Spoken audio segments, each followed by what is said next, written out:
What's the ruling on one learning the Maqaamat and applying them to the recitation of the Qur'an? Naturally, beautifying one's voice in accordance with the rules of the Qira'at and Tajweed, in accordance with the rules of the pronunciation, the Sifat and Makharij of al-Huruf, beautifying one's voice naturally in a way that prompts one to soften his heart and the hearts of those listening, and it gets his heart and the hearts of those listening to ponder and reflect upon the Qur'an and feel khushu'. That's no doubt recommended, and that's the meaning of the hadith that's in Sahih Bukhari. لَيْسَ مِنَّا مَنْ لَمْ يَتَغَنَّ بِالْقُرْآنِ. He's not one of us who doesn't beautify his voice when he recites the Qur'an. In order to answer this question, one must understand what maqamat are.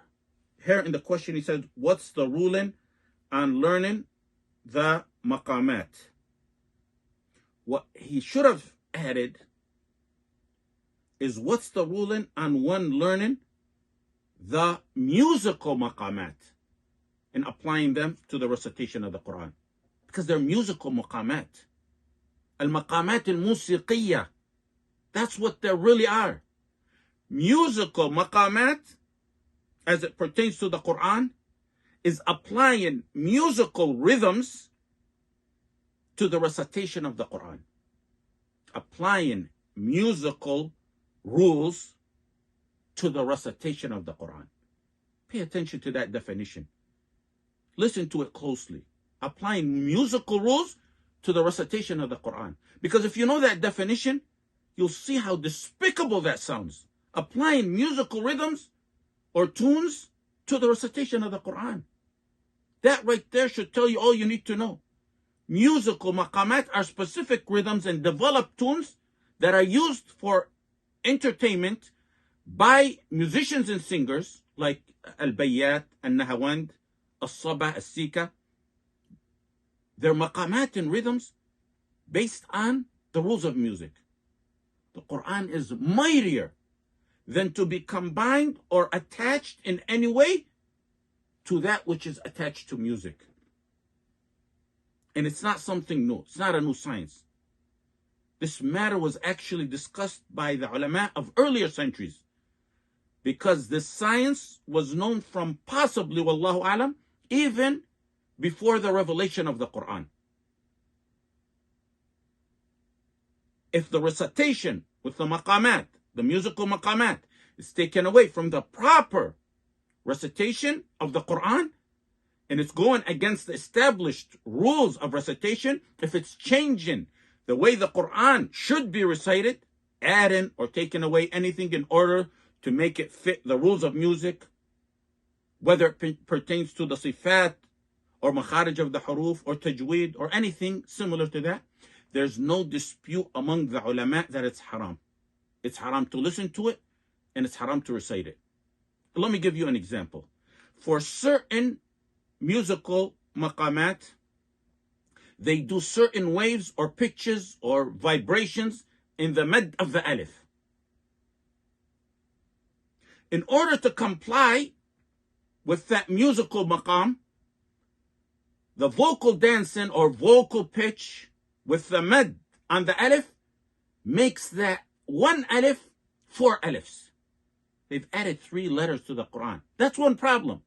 So now you have 4 alifs. Each alif gets 2 mads. That's a total of 8 harakat. Which mad has 8 harakat? If laymen or even students of knowledge who are not experts in the field of recitation were to hear how the majority of them tamper with the recitation of the Qur'an, they probably wouldn't be able to identify or recognize those errors. Some words of the Qur'an are recited when applying the maqamat, the musical maqamat. They're changed so much that if someone was to give an oath by Allah subhanahu wa ta'ala that those words that they mention are not from the Qur'an due to their altering of that word to fit the maqamat, they would be truthful. The one who gave the oath would be truthful. Ibn al-Qayyim said properly beautifying the voice with rhythms should be natural, with no exaggeration, and without any training in the maqamat. He said the Salaf despised and criticized and disparaged and condemned and forbade reading with those rhythms. They disapproved reading with them. And in response to those who claim the Salaf allowed it, he said everyone who knows the Salaf knows with certainty that the Salaf are free from that. And they disavow themselves from reciting the Qur'an in the musical maqamat or musical rhythms. The Salaf had nothing to do with learning or performing musical maqamat when reciting the Qur'an. Everyone knows how pious the Salaf were. They were too pious and too fearful of Allah to recite in accordance with those musical rhythms, or to even allow it. In fact, it was narrated by Al-A'mash that Anas ibn Malik radiallahu anh hated it. The Qur'an should be protected and respected. It has its own distinct, supreme rules, its own way of recitation. The Qur'an came beautiful from Allah subhanahu wa ta'ala with its own rules as it was revealed to the Messenger sallallahu alayhi wasallam and as Jibril taught it to the Messenger sallallahu alayhi wasallam. It doesn't need no one to beautify it. Many of the teachers or experts who teach how to apply the maqamat to the Qur'an appear like musical entertainers or performers. You see them teaching the Qur'an, wal-'iyadhu billah, with the maqamat, like conductors in front of an orchestra or a choir. A new student of ours who just returned from studying those maqamat, after I strongly deterred him from that, he told me in classes the teacher would frequently reference music and musicians, and he would even play music for them to get a rhythm to apply it. Some countries stipulate that their official Qur'an reciters in their media need certificates from music academies before they can be considered or accepted. Some reciters openly admit they formally learn music as part of their training in reciting the Qur'an according to the maqamat. That's why it's not unusual for you to see reciters mention their love of musicians and that they listen to some famous singers in some of their interviews. The reaction of those listening to the famous reciters who recite in the maqamat take the disrespect of the book of Allah subhanahu wa ta'ala even further than that. Is the shouts and reaction of the audience who listen to those reciters who recite based on the maqamat in accordance with the command of Allah subhanahu wa ta'ala, وَإِذَا قُرِئَ الْقُرْآنُ فَاسْتَمِعُوا لَهُ وَأَنصِتُوا لَعَلَّكُمْ تُرْحَمُونَ. When the Qur'an is recited, it should be listened to. One should listen to it silently so he can attain the mercy of Allah. Some even hum the musical maqamat while the reciter is reciting, or while he takes those short breaks. A brother told me that some reciters pay a group to encourage that. It's gotten to a point where people uncontrollably make hysterical or sudden dance moves instead of listening with khushu' to attain the sweetness of the Qur'an.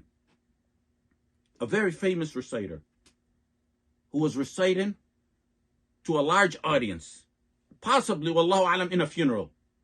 He made a sudden dance move while he was reciting, وَلَوْ بَسَطَ اللَّهُ الرِّزْقَ لِعِبَادِهِ لَبَغَوْا فِي الْأَرْضِ. Then he apologized after he was banned for 6 or 12 months. And he said, I couldn't control myself. Because music, musical rhythms inspire dancing. The Qur'an recited properly, as Jibril taught Rasulullah sallallahu alayhi wasallam, it inspires one to contemplate, and it increases one's faith and fear of Allah, and it increases his khushu', and it guides one to deeds. It softens the heart and causes the skin to shiver. إنما المؤمنون الذين إذا ذكر الله وجلت قلوبهم وَإِذَا تُلِيَتْ عَلَيْهِمْ آيَاتُهُ زَادَتْهُمْ إِيمَانًا. In the other verse, الله نزل أحسن الحديث كتابا متشابها مثانية تقشعر منه جلود الذين يخشون ربهم ثم تلين جلودهم وقلوبهم إلى ذكر الله. Ibn Kathir rahimahullah ta'ala said the Qur'an should be protected and respected from being recited in the musical maqamat. Ibn Rajab al-Hanbali said the majority of the ulama don't allow this musical maqamat, and some related an ijma' on that. And he spoke strongly against it. So did many other ulama. Imam Malik, Imam Ahmad, Muhammad ibn Sirin, Al-Nawawi, Al-Qurtubi, Ibn Taymiyyah rahimahullah ta'ala.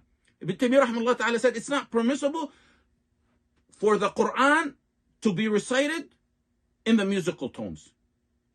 And I told you, pay attention to the definition of what al-maqamat al-musiqiyya are. Ibn Taymiyyah said it's not permissible to combine to the Qur'an rhythms that are combined to music. It's comparing the Qur'an to the music.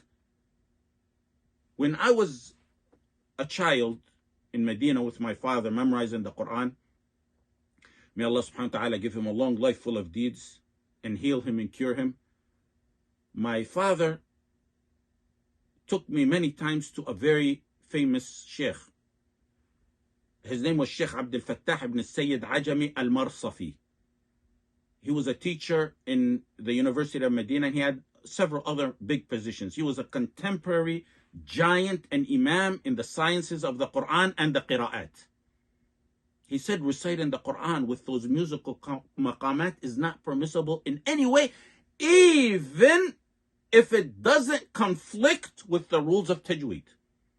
He stated that reciting the Qur'an with the musical maqamat doesn't and cannot coincide with the rules of tajweed. He said the Muslimin have an ijma' on following the rules of the Qur'an and on the prohibition of the maqamat, and I consider that haram as well. One thing that needs to be noted is that there's some reciters who strongly objected to the musical maqamat being applied to the Qur'an, and they refused under pressure to learn or recite the Qur'an in those musical maqamat. They naturally beautify their voices, and at times the recitation may spontaneously correspond with the patterns of some of the maqamat when it wasn't intended. So some use that to claim legitimacy for the recitation in the maqamat, but it occurred spontaneously. That's different than those who learn it and are trained in it